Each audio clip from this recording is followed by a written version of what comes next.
Hello guys, नमस्कार। मैं भावेश गजपाल पुनः आपके साथ अपने YouTube चैनल लक्ष्य विद भावेश गजपाल में। यदि आप चैनल पे नए हैं तो चैनल को सब्सक्राइब जरूर कीजिए, साथ ही बाजू में जो बेल आइकन है उसे प्रेस कीजिए, उसे ऑल मोड पे रखिए ताकि जैसे मैं वीडियो डालूं आपको नोटिफिकेशन प्राप्त हो सके। इसके अलावा आप मेरे टेलीग्राम चैनल से जुड़ सकते हैं। टेलीग्राम चैनल में जुड़ने के लिए आप लक्ष्य विद भावेश गजपाल लिख के सर्च करेंगे तो आपको मेरे टेलीग्राम चैनल मिल जाएगा। वहां मैं बाकी वीडियो के लिंक और बाकी पीडीएफ भी प्रोवाइड कराता हूं। आज हम पढ़ने वाले हैं आर्थिक सर्वेक्षण 2019-20 छत्तीसगढ़ में लोक वित्त।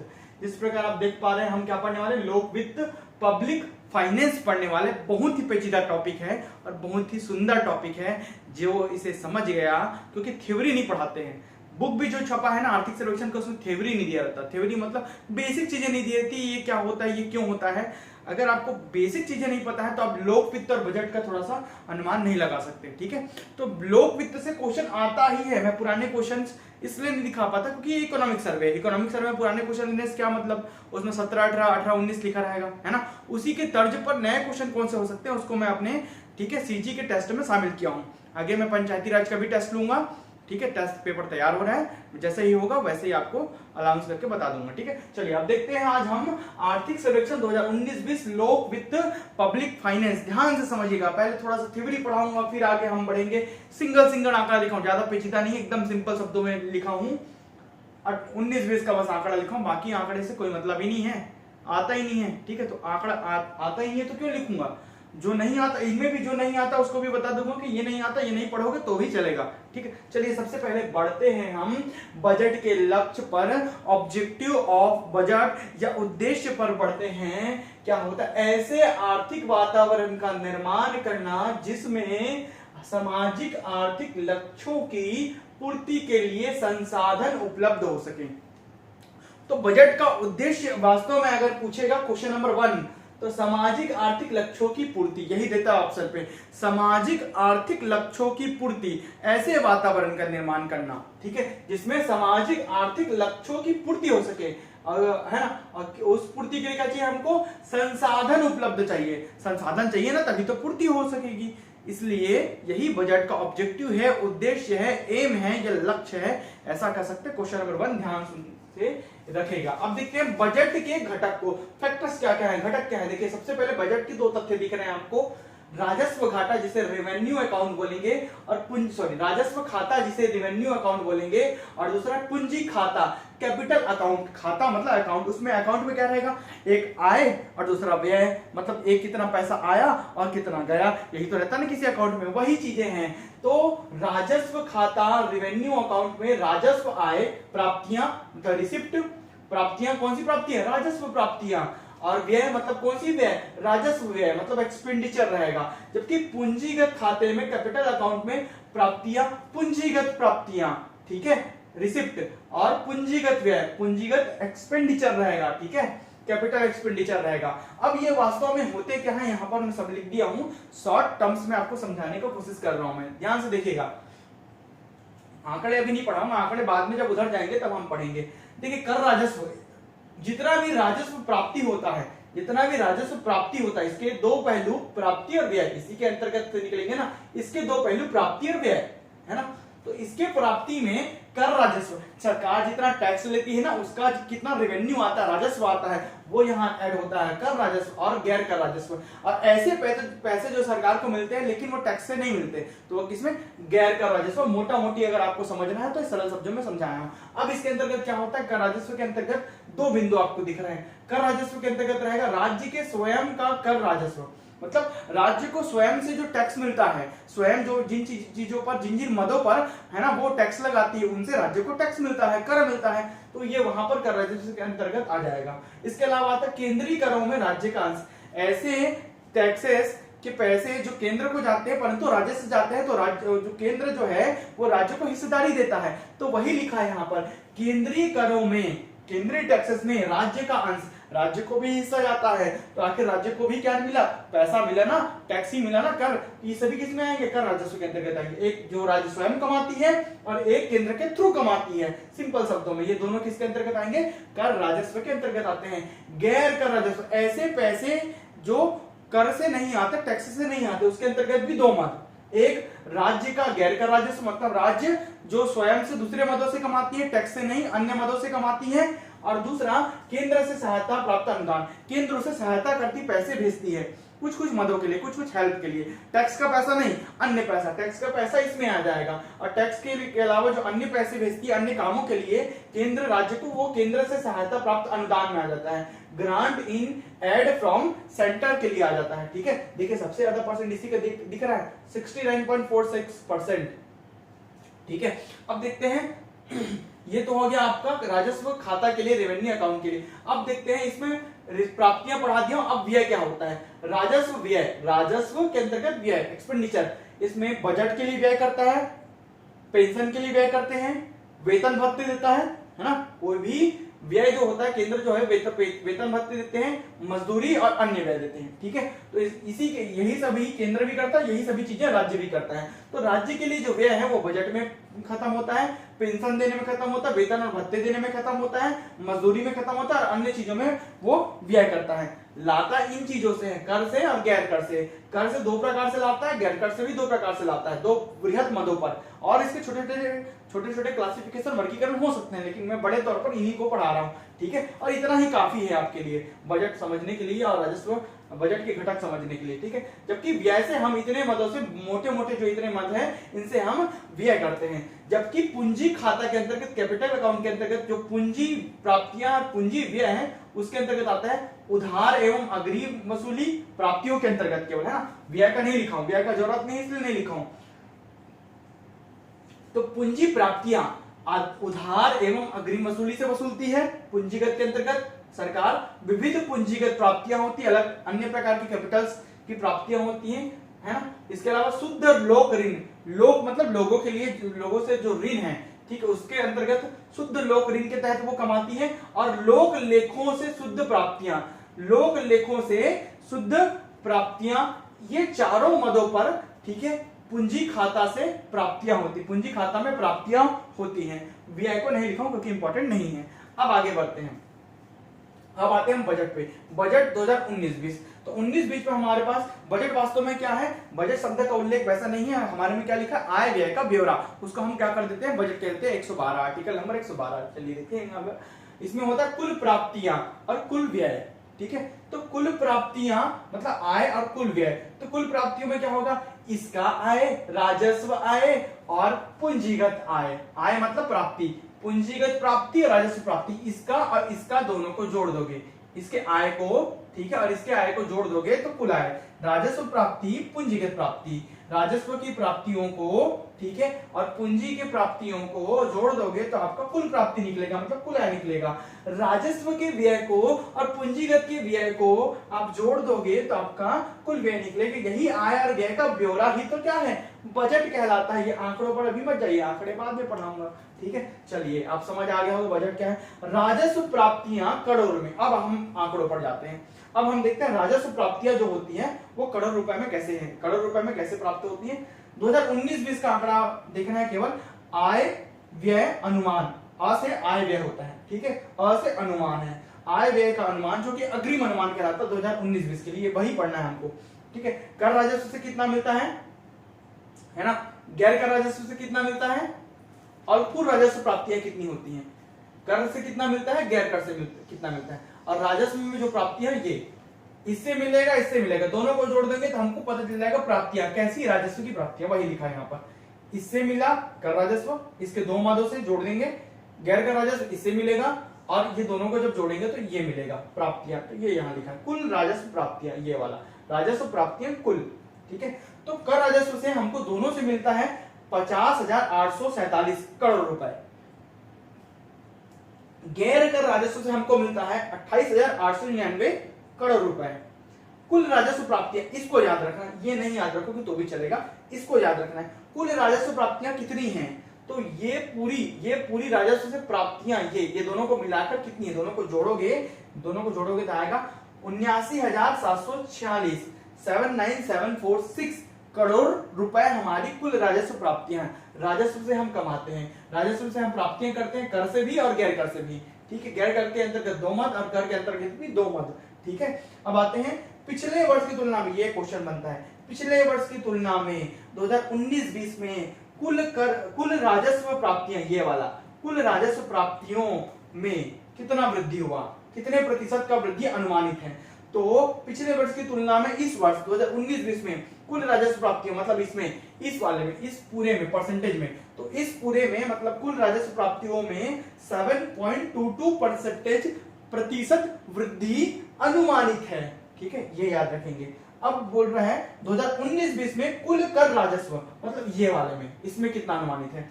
तो 2019-20 में कुल कर राजस्व में वृद्धि पिछले वर्ष की तुलना में, भाई पिछला वर्ष तो लिखा नहीं हूं, 18-19 लिखा हूं क्या, नहीं लिखा हूं, क्योंकि जरूरत नहीं है, हम केवल वृद्धि देख लेते हैं। वृद्धि निकालना थोड़ी बैठना भाई, वहां पर कैलकुलेशन थोड़ी करना है आपको केवल याद रखना, रट्टा मानना है। यहाँ पर 7.22% अनुमानित है पिछले वर्ष की तुलना में जो वृद्धि हुई है। पिछला वर्ष का नहीं लिखा हूं, नहीं तो निकाल के परसेंट हम निकाल सकते थे, पिछले वाले से इसको उस वाले से घटाते हैं और उसी से तुलना कर देते हैं। ठीक है, चलिए 2019-20 में कुल कर राजस्व में वृद्धि, मतलब इसमें पिछले वर्ष की तुलना में कितनी वृद्धि हुई, ये अलग परसेंट है और ये वृद्धि का परसेंट है। ठीक है, ये योगदान का परसेंट है, इसने कितना इस साल योगदान दिया, अपना हिस्सेदारी कितना दिया है, और ये वृद्धि पिछले वर्ष की तुलना में कितनी वृद्धि हुई है, 9.55% की वृद्धि हुई है। जबकि पूरे राजस्व प्राप्तियों में, राजस्व की पूरी प्राप्तियों में 7.22% की वृद्धि हुई है, जबकि कर राजस्व में जो वृद्धि हुई है पिछले साल की तुलना में 9.55% है, और ये योगदान है। योगदान को आगे पढ़ाऊंगा। ठीक है, चलिए आप आगे बढ़ते हैं। ये हो गया आपका कुल राजस्व प्राप्तियां का पूरा लेखा जोखा। ठीक है, अब बढ़ते हैं आगे। याद रखना है, कर राजस्व करोड़ रुपए में 1 2 3 4 5 6 और 7 मद है। ठीक है, 2 स्ट्रक्चर बनाया हूं, वैसे इसके साथ है, बाकी ये अलग है। ठीक है, 1 2 3 बिंदु। कर राजस्व करोड़ रुपए में, कर राजस्व के अंतर्गत क्या क्या आता है, अब देखिए, राज्य के स्वयं का कर, जिसे मैं ए नाम दे दिया हूं, राज्य के स्वयं का कर जिसे मैं ए नाम दे दिया हूं, बी नाम दे दिया हूं, सी नाम दे दिया हूं, डी नाम दे दिया हूं, ताकि शॉर्ट में करते बने। राज्य के स्वयं का कर मतलब क्या नाम है, ए नाम दे दिया हूं। केंद्रीय करों में राज्य का अंश, मतलब केंद्र से जो कर मिलता है उसमें राज्य की हिस्सेदारी होती है। केंद्र को जितना पैसा मिलता है ना टैक्स से, उसमें राज्य का भी योगदान या राज्य का भी हिस्सा रहता, अंश रहता है। ठीक है, तो उसे बी नाम दे दिया हूं। ठीक है, तो एक कितना है 2019-20 का आय व्यय का अनुमान, ठीक है, अर्थात अग्रिम अनुमान 22,930 करोड़ रुपए, 27,917 करोड़ रुपए। ये दोनों याद नहीं करोगे तो भी चलेगा, केवल परसेंटेज पूछता है, पैसा नहीं पूछता, पैसा बहुत कम पूछता है। अगर धुप्पड़ में कहीं पर पूछ दिया, ठीक है, अचानक से कहीं पर पूछ दिया तो आपको याद रखना है। चलिए, योग देखिए, कर राजस्व का योग मतलब कर राजस्व में ये और ये आता है, कर राजस्व में ये दोनों तो आता है। अब दोनों को जब योग करोगे रुपयों को तो बनेगा 50,847। कर राजस्व हमको कितना मिला, ये कितना मिला, दोनों के योग से 50,847। यहां लिखा है 50,847, अब उसको यहां पर अलग अलग कर दिया, 50,847 करोड़ रुपए मिला है। अब यही परसेंटेज में कितना है, देखिए, राज्य के स्वयं के कर राजस्व का परसेंटेज, मतलब इसने कितना योगदान दिया इस साल, तो 45.10%। ठीक है, और केंद्रीय करों में राज्य के अंश का परसेंटेज है 54.90%। ये इसका अंश, इसका प्रतिशत कितना है 54.90, दोनों को मिलाकर 100%। देखिए 45 10 54 90 को जोड़ोगे 100%, है ना।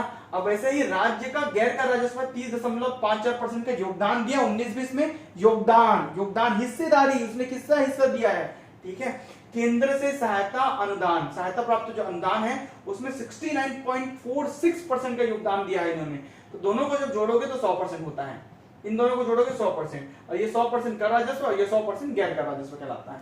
ठीक है, तो ये 50,847 कर राजस्व राशि करोड़ में है। अब कर राजस्व में ए का परसेंट, ये क्या लिखा है भाई, कर राजस्व में ए का परसेंट, ए मतलब इसका राज्य के स्वयं के कर का परसेंट। अब ये जो कर राजस्व है ना, इसमें राज्य के स्वयं के कर का कितना परसेंट है, तो ये पूरा कर राजस्व एक पूरा मद है, कर राजस्व एक पूरा मद है, इसमें दो चीजें हैं। तो इस पूरे कर राजस्व में ये वाला, ए वाला मतलब ये वाला राज्य के स्वयं के कर का राजस्व। ठीक है, तो कर राजस्व में ए, राज्य के स्वयं के कर राजस्व, ए का मतलब ये है, तो राज्य कर राजस्व में ए मतलब राज्य का स्वयं का कर का प्रतिशत 45.10, यही लिखा हूं। इस पूरे कर राजस्व में इसका परसेंट कितना है, इस पहले नंबर के बिंदु का या ए बिंदु का 45.10%। जबकि इसी कर राजस्व में इसका हिस्सा कितना परसेंट है? तो बी मतलब केंद्रीय करों में राज्य का अंश, केंद्रीय करों में राज्य का अंश कितना परसेंट है? 54.90। वहां भी लिखा है, यहां भी लिखा है, कितना लिखा है? 54.90% लिखा हुआ है, बिल्कुल सही। अब देखते हैं पिछले, यही दोनों याद रखना है। अब देखते हैं, और ये भी याद रख सकते हो, इसको याद नहीं करोगे तो भी चलेगा। प्रतिशत वृद्धि कैसे होती है? पिछले साल की तुलना में इस साल वृद्धि। ये योगदान, इस साल कितना योगदान दिया? ये वृद्धि। पिछले साल की तुलना में कितनी वृद्धि हुई? तो प्रतिशत में वृद्धि स्वयं के कर का और केंद्रीय कर का, स्वयं के कर का और केंद्रीय करों का, ये वाला, ये दोनों बिंदु, ए और बी बिंदु। तो स्वयं के करों का प्रतिशत वृद्धि हुआ पिछले साल की तुलना में, मतलब ए वाला बिंदु और बी वाला बिंदु, ए बिंदु और बी बिंदु वही है। स्वयं के कर का परसेंटेज है 3.57% की वृद्धि हुई है पिछले साल की तुलना में इस साल। मतलब ये 4510 जो हुआ है, ठीक है, ये पिछले साल की तुलना में, है ना, मतलब बढ़ा है कितना परसेंट? सॉरी, जो कर राजस्व के अंतर्गत स्वयं के कर राजस्व का जो परसेंटेज है वो पिछले साल 3% कम रहा होगा, तो इस साल कितना हो गया? 3% बढ़ गया। कितना परसेंट? 3.65% बढ़ गया। अब वैसे ही केंद्रीय कर का परसेंट कितना है? 15%। 15% की वृद्धि हुई है। पिछले साल 15% कम था, इस साल 15% ज्यादा हो गया, मतलब बढ़ गया। ठीक है, अंतर अब यही रुपये में दे दिया, ये परसेंट में दिया है वृद्धि। एक साल में जो गेपिंग है ना 18-19 की तुलना में 19-20 में, 19-20 का आर्थिक सर्वेक्षण पढ़े हैं, तो इसकी तुलना में इतने में 3.57 की गेपिंग वृद्धि परसेंट में, ये 15%। ये रुपयों में, ये 3.65% रुपयों में कितने के बराबर है? 790 करोड़ रुपए के बराबर है। तो स्वयं के कर का रुपए, करोड़ रुपए में 790 करोड़ रुपए, 3641.51 करोड़ रुपए केंद्रीय कर का रुपए वृद्धि हुआ एक साल में। ठीक है, मतलब 19-20, 18-19 से 19-20 में। ठीक है, वैसे ही आप देखते हैं गैर कर, जैसे ये पढ़े ना, सेम कॉपी है, कुछ नहीं करना है। गैर का राजस्व बस लिखना है करोड़ रुपए में। अब गैर का राजस्व के अंतर्गत क्या आता है? इसको सी, इसको डी। केंद्र से सहायता प्राप्त अनुदान और राज्य का गैर कर राजस्व, जैसे राज्य का स्वयं का कर राजस्व है वैसे ही राज्य का स्वयं का गैर कर राजस्व है। तो पहले केंद्र से सहायता प्राप्त अनुदान को लिख दिया हूं सी वाले को, फिर राज्य का गैर कर राजस्व डी वाले को लिख दिया हूं। जैसे ये दोनों हैं वैसे ही ये दोनों हैं। 20,074 रुपए 2018-19-20 का अग्रिम अनुमान, अर्थात आय व्यय का अनुमान 8,825 रुपए, 8,825 रुपए। राज्य के गैर कर राजस्व एकदम कम है, देखिए 30% के आसपास लगभग योगदान है, और रुपयों में भी बहुत कम है, करोड़ों में। दोनों को जोड़ोगे कुल गैर कर राजस्व, दोनों को जोड़ोगे तो कुल गैर कर राजस्व मिल जाएगा, जो कि 28,899 करोड़ रुपए है, यही याद रखना है। अब इनका परसेंटेज देखते हैं, कितना इस साल इन्होंने दिया, 19-20 में कितना रुपए दिया, कितना परसेंटेज दिया है। ठीक है, तो गैर कर राजस्व में सी का परसेंट, सी मतलब इसका केंद्रीय सहायता अनुदान का प्रतिशत 69.46%। इस पूरे में इसका प्रतिशत 69.46, 69.46% है। और उसी गैर कर राजस्व में, इसी गैर कर राजस्व में राज्य के गैर कर राजस्व का परसेंट है, डी का परसेंट मतलब इस वाले हिस्से का परसेंट है 30.54%। इतने, ये मान लो 100% है, ये मान लो 100% है, इसमें से 30% इसने, 3.54% इसने लगाया है और 69.46% इसने लगाया है। ये मान लो 100% है कर राजस्व, तो उसमें से, ठीक है, 45.10% इसने लगाया है और 54.90% इसने लगाया है, दोनों मिलाकर 100% होते हैं। समझ पा रहे हैं? अब वही लिखा हूं वहां पर थ्योरी के रूप में। ठीक है, अब आ जाता है प्रतिशत वृद्धि। ये देखिए, ये दोनों सेम है, वैसे ये दोनों सेम है। इधर प्रतिशत में, इधर अंतर में वृद्धि एक साल में कितनी हुई है 18-19 की तुलना में 19-20 में, वैसे ही 19-20 में कितनी वृद्धि हुई है पिछले वर्ष की तुलना में 3.40% केंद्रीय सहायता के लिए सी वाला, और डी वाला जितना बढ़ा है वो 7.62% बढ़ा है। रुपयों में 661 करोड़ रुपए बढ़ा है और रुपयों में ये 625 करोड़ रुपए बढ़ा है। अब अंतिम बिंदु क्या लिखा है? राजस्व प्राप्तियां एवं व्यय। ये राजस्व की प्राप्तियां और राजस्व का व्यय, इसको लिखा हूं अंतिम में। अब देखो राजस्व प्राप्ति कुल कितनी हुई है 69,746 करोड़ रुपए, ये वाला।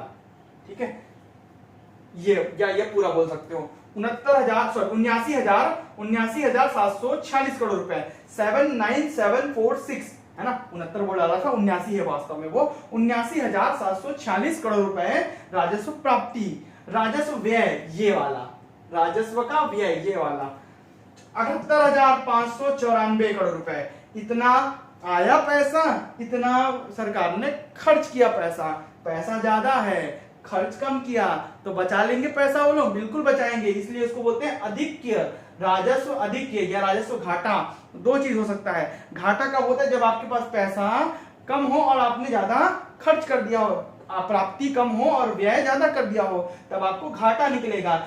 और अधिक दोनों इसलिए लिखा जाता है। इस बार हमको अधिक हुआ, कैसे पता चला, प्लस में है, प्लस में है मतलब राजस्व अधिक क्यों हुआ, ये हमारे पास राजस्व मतलब क्या है, ज्यादा है। राजस्व व्यय की तुलना में राजस्व प्राप्ति हमको ज्यादा हुई, इसलिए ये प्लस में आया है, मतलब राजस्व अधिक है, राजस्व घाटा नहीं हुआ है। ठीक है, तो 1151.47 करोड़ रुपए का राजस्व अधिक है, यह याद रखना।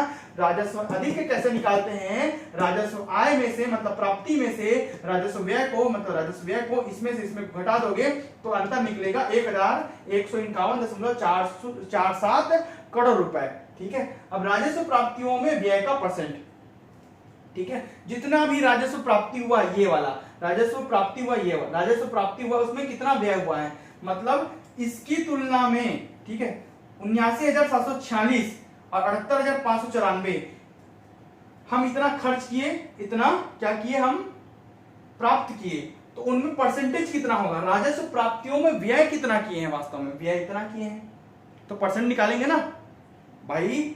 ये मान लो 100% है, इसमें से इतना परसेंट खर्च कर दिए, तो वो कितना परसेंट होगा, तो लगभग तो सब सारा ही खर्च कर दिया, मान लो कितना कितना ही बचा पाए, 1151.47 करोड़ रुपए ही बचा पाए हम लोग, इतने में से इतना ही बचा पाए हैं, इतना पूरा खर्च कर दिए, जो कि 98.56% के बराबर है। तो जो खर्च किए हैं ना, राजस्व व्यय किए हैं, वो परसेंटेज में 98.56% के बराबर है, क्योंकि ये 100 मान लो 100%, तो इसमें से इतना तो खर्च कर दिए, जो कि 98% के लगभग बराबर है, क्योंकि हम लोग 1000 करोड़ रुपए बस बचा पाए हैं, लगभग अप्रोक्सीमेट।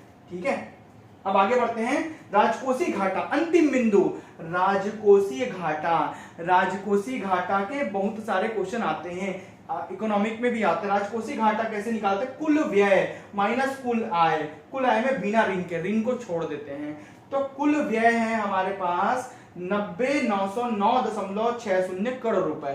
कुल व्यय कितना है, कुल व्यय कैसे निकालेंगे अब, ये ठीक है, राजस्व व्यय, इसका व्यय, राजस्व का व्यय और पूंजीगत का व्यय, इसके व्यय और इसके व्यय को जोड़ देंगे, राजस्व व्यय पूंजीगत व्यय को, जो कि 78,594 और एक है ना 12,109.61 है, दोनों को जोड़ दोगे तो आपका निकल जाएगा कुल व्यय 90,909.60। ये वही लिखा हूं। अब कुल आय कैसे निकालोगे, राजस्व प्राप्ति, इसकी प्राप्ति और पूंजीगत इसकी प्राप्ति, दोनों को जोड़ दोगे, ये दोनों को, तो ये निकलेगा 91,542.25, ये यहां लिखा है। तो व्यय माइनस आय करोगे तो आपको घाटा होगा। राजकोषीय घाटा ही वित्तीय घाटा कहलाता है, यही वित्तीय घाटा, ये जो आय है ना, ये बिना ऋण के रहेगा। ठीक है, दोनों को घटा दोगे तो माइनस में आंसर आएगा, इसलिए वो घाटा है और इसलिए माइनस में है। कितना, 10,880.60 रुपए करोड़ रुपए का हमको राजकोषीय घाटा हुआ है, ये याद रखना। राजकोषीय घाटा किसी भी सरकार की बजट के आर्थिक स्थिति को बताता है। राजकोषीय घाटा यदि ज्यादा है, ये ज्यादा माइनस हुआ और माइनस में बढ़ गया, मतलब है ना 50,000 60,000 पहुंच गया, ये 10 ही है।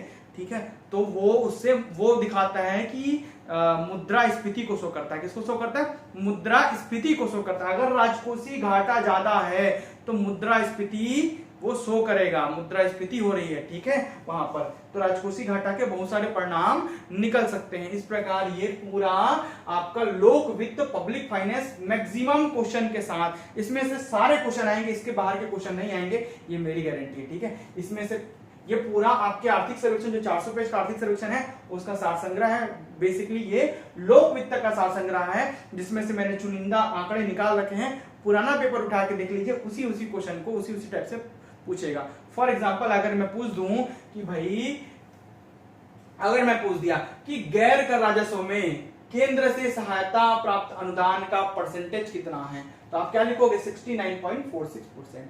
अगर मैं पूछ दिया कर राजस्व में, किसमें, कर राजस्व में राज्य के स्वयं के कर का राजस्व कितना परसेंट है, कितना परसेंट योगदान है, तो 45.10% योगदान इसने दिया है, ऐसा लिखोगे आप, है ना।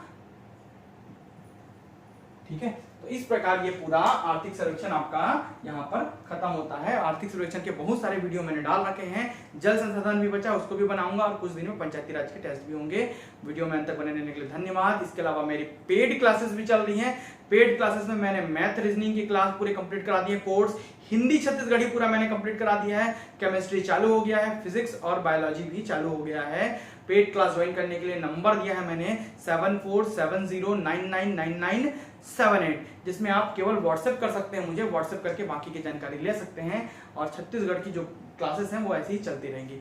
धन्यवाद।